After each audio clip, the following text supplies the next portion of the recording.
আজি টুকুৰাই যে কি আশীৰ্বাদ দিব। মই ভগৱানক বেয়া পাইছোঁ, কাৰণ ইমান কাকুতি কৰাৰ পিছতো তেওঁ নুশুনিলে। আজি কেৱল তোৰ বাবেই গান গাম, মই জানো তই দেখি ভাল পাবি। মাত্ৰ ২৪ ঘণ্টা পূৰ্বে অসুস্থ ভাতৃৰ বাবে ৰাইজৰ পৰা বিচাৰিছিল আশীৰ্বাদ। জনপ্ৰিয় কণ্ঠশিল্পী জুবলি বৰুৱাৰ ভাতৃ তেজয় বৰুৱাৰ দেহাৱসান। মৰমৰ ভাতৃলৈ এগৰাকী বায়েকে লিখিলে এখন চিঠি, য'ত আছিল বহু কথা, আছিল বহুতো অভিযোগ।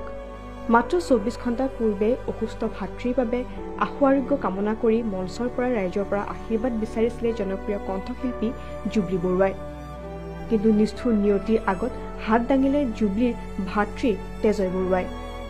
দীৰ্ঘদিন ধৰি অসুস্থ হৈ থকা জুবলি বৰুৱাৰ ভাতৃ তেজয় বৰুৱাই শনিবাৰে শেষ নিশ্বাস ত্যাগ কৰে, যি কথা সামাজিক মাধ্যমযোগে প্ৰকাশ কৰে জনপ্ৰিয় কণ্ঠশিল্পীগৰাকীয়ে। উক্ত পোষ্টটিত বহু কথাই কৈ কণ্ঠশিল্পীগৰাকীয়ে জ্যেষ্ঠ ভগ্নী জুবলিক লৈ বহু সপোন দেখিছিল লখিমপুৰৰ শিখ পৰিয়ালত জন্মগ্ৰহণ কৰা তজিন্দৰ সিং ওৰফে তেজয় বৰুৱাই। কিন্তু সেই সকলো সপোন যেন কলিতে মৰহি গ'ল তেওঁৰ।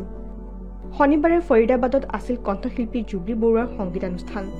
উক্ত অনুষ্ঠানত উপস্থিত থাকিব বুলি প্ৰতিশ্ৰুতি দিছিল ভাতৃ তেজয় বৰুৱাই। কিন্তু ভগ্নীক দিয়া সেই প্ৰতিশ্ৰুতি ৰাখিব নোৱাৰিলে তেওঁ। হাজাৰ দুখ বেদনা নিজৰ মাজত লুকাই ৰাখি দৰ্শকৰ আগত হাঁহিমুখে মঞ্চত গীত পৰিৱেশন কৰিছে কেৱল মাত্ৰ তেওঁৰ মৰমৰ ভাতৃ তেজয়ৰ বাবে। মঞ্চৰ পৰাই ভাতৃক সুঁৱৰি ফৰিদাবাদত গীত পৰিৱেশন কৰে কণ্ঠশিল্পী জুবলি বৰুৱাই। নিউজ ডেস্ক ৰিপৰ্ট কাৰেঞ্চন আছাম।